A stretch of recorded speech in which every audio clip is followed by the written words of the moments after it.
Yan, nandito na ako sa bahay.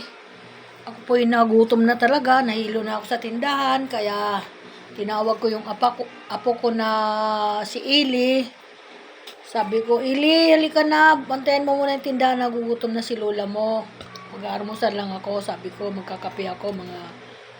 Yan mga guys. Buti yung apo ko, mabait yun. Nakikinig sa akin. Alam niya, gutom na ako. Ayaw niya magutom ang kanyang lula. Sige Lola, mag-almusal ka na, ako muna magbabantay. Pero hindi naman din maasahan yung magbantay din sa tindahan. Kasi siyempre sa pagsusukli, hindi pa masyado marunong yun dahil bata pa lang yun, bata pa, ilang taon pa lang.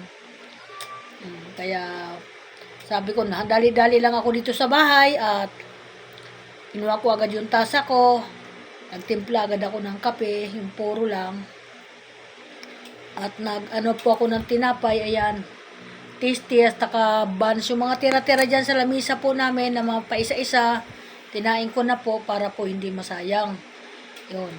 Pagtapos ko po magtimpla, mga busing, pumunta po ako doon na lang po ako mag-almusal kasi sasamahan ko yung apo ko na maliit. Pero magaling yun, magaling maasahan mo sa pagbabantay ng tindahan. Hindi yun na basta-basta nagbibigay ng sukli pag hindi niya tinatanong muna kung sino yung nakakaalam. Pagdating ko naman mga guys, nandun na yung aking apo talaga na yun talaga yung pinagbabantay ko dyan kasi busy nga po ako. Yan, nandun, di pa rin nag-almusal. Di pa daw siya nag-almusal, kagigising lang daw niya. Sabi ko, balik uli ako sa bahay, bit ko po itong tinapay ko sa kakape. Balik uli ako, doon na lang ako mag-almusal kasi wala din ako mapagpatungan doon sa tindahan, baka matapon to. Yan mga guys, kaya sabi niya, o sige, sabi niya ganun. Kaya bumalik po ako kasi sayang naman yung mga bumibili pag sinarado ang tindahan. Kaya sabi ko, sasanayin ko na nga, lagi ko na nga bubuksan kasi nga minsan siyempre ang mga bumibili, kapag sarado ang tindahan, lagi nang hindi na sila babalik kasi lagi naman sarado eh. Diba? Ganun kasi ang tindahan.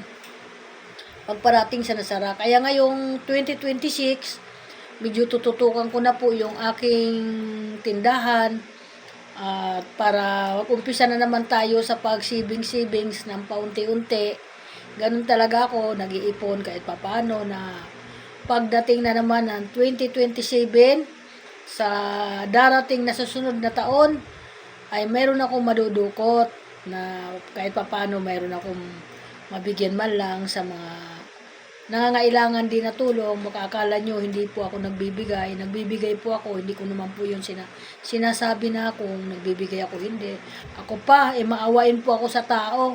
Bawat po ako nakakasalubong ng ganyan na nanghihingi na akala mo kaaya-aya po na nakakaawa ang kanyang kalagayan. Ako po dali-dali ko po kinukuha ang wallet ko at binibigyan ko po yun, lalo na po pag nakasakay ako sa bus. Marami po dyan nanghihingi, paulit-ulit na nga yung kanilang mga mukha nga nanghihingi eh.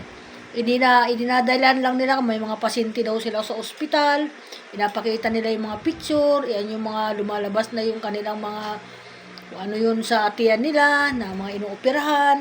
Ay, lagi ko nakikita yun, sabi ko, paulit-ulit na ito eh. Kamisa sinasabi ko na sa kanila eh, ay paulit-ulit na lang naman kayo, sabi ko nga ganun.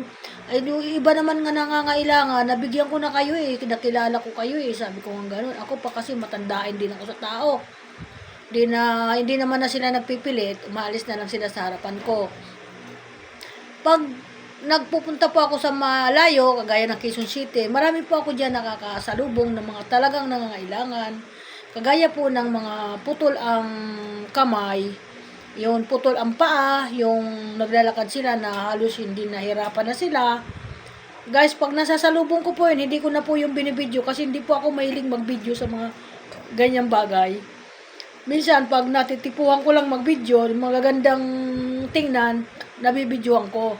Pero yung mga ganyan, mga putol ang kamay, mga putol ang paa, hindi ko po na ginagawa yon kung magbibigay ako at inaabutan ko naman ng kahit kaunti lang para naman ako makatulong kahit papano kasi sabi nga ng kasabihan, kapag ikaw ay tumulong ay babalikan ka ng magandang balik sa'yo. Yun po yung kasabihan natin. Kaya ako po, hindi po kami mahilig magpakita kung tumutulong. Yun, nung Pasko, nung 24 ng gabi po dito sa bahay, talagang pinilahan po kami dito ng mga tao. Okay lang yon kasi Pasko naman yon, pati po mga nangangaruling. Halos dito na po sa amin nagtambakan yung mga nangangaruling. Talagang nabuti po nandito yung anak ko na talagang masigasig din siya tumulong sa mga kapwa din niya na mga nangangailangan. Yun siya yung nagbibigay sa mga nangangaruling. Halimbawa ay 4, binibigyan po ng 400. Halimbawa ay 3, binibigyan po ng 300. Ganun po magbigay yung anak ko, pantay-pantay din po sila. Para hindi po sila nagsasabi, uy, hati tayo dyan, ganun. Pinapantay-pantay na lang po ng anak ko. At sa lahat mga kamag-anak namin nagpuntahan dito.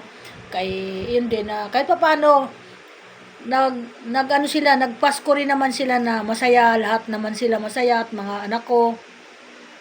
At lalo na ang mga apo ko, siyempre, mga bata pa yan. Yung iba nakakaintindi na rin tungkol sa mga ganyan. Pero yung ibang mga bata, pag binigyan mo ng pera yan, ay talagang tuwang-tuwa yan. Talagang masaya sila, nagsasayaw sila. Ganun po talaga ang mga bata pag binibigyan. At saka nung araw kasi ang bata, pag binigyan mo ng pamasko na pera yan, kagaya sa mga anak ko nung araw, ay hindi po nila yan ginagalaw. Ibinibigay po nila sa akin yung mga anak ko nung araw.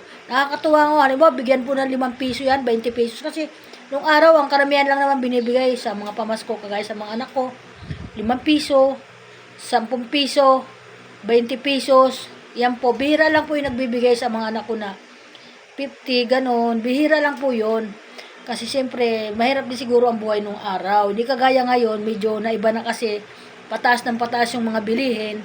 Kaya medyo palaki ng palaki, kagaya sa anak ko, 'di ba, sa mga kapatid niya, lahat po ng kapatid niya pantay-pantay ang bigay niya.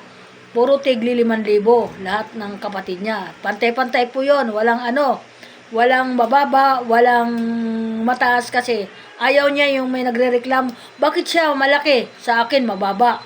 Sabi nga, ayaw niya yung ganoon. Kaya ang ginagawa ng anak ko, pantay-pantay, o sa mga kapatid naman ng asawa ko, sa mga tita niya, pantay-pantay din po yan. Halimbawa, 3,000. 3,000 sila, puro parehas yan, 3,000. Ganun po yung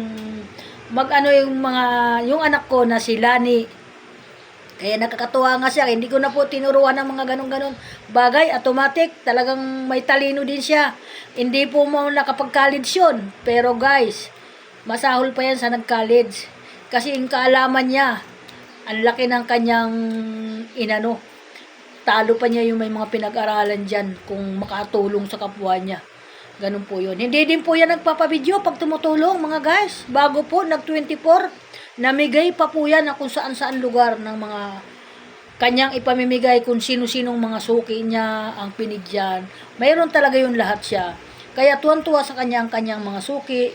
Kaya sa awa naman ng Panginoon, talagang binigyan siya ng blessing, ng maganda na pagod nga lang talaga ang inaano mo, talagang nakakapagod din yan. Kasi pero may mga kasama naman siya na mga tao, na mga tauhan niya. Ayan po ang mga kasama niya na nakasunod sa kanya, na nagsasabi siya na wag niyo ako bibidyohan.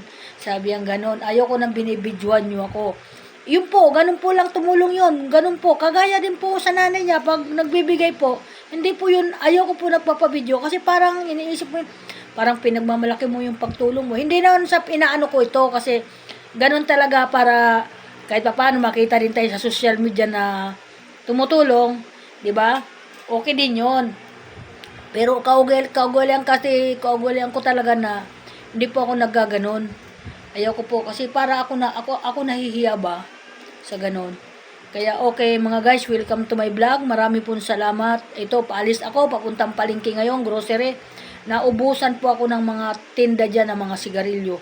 Ubus na po, ang dami po naghahanap ng sigarilyo, wala na po ako maibigay. Kaya sabi ko sa apo ko, mabuti nandiyan ka na, gising ka na, mag-aalmusal muna ako bago ako pumunta sa grocery. Yun lang naman po ang bibiliin ko mga guys, at marami pa naman ako mga paninda dyan. Kailangan muna, hindi ako mamili kasi mahirap po pag nagpatong-patong ang mga paninda. Diyan po nagkakaroon ng problema na mga na-expired ganon, hindi nabibili. Kaya kailangan kontrolin natin yung atin mga binibili. Mahirap po kasi masayang po ang nalugi. Kagaya po sa akin, ang dami ko pong nalugi kasi siyempre yung mga nakaraan, pang ilan na ako na umupo sa tindahan, pangatlo na ako. Pero puro anak ko naman yung mga una, tapos ako yung nanay yung umupo ngayon. Kaya siyempre yung mga naiwanan nila, hindi naman nauubos yun. Kaya na-spare din, tinatapon ko lang. Pero kung yung pwede pa, pinamimigay ko para mapakinabangan ng tao. Yung pwede pa ha, pinamimigay ko yon para mapakinabangan.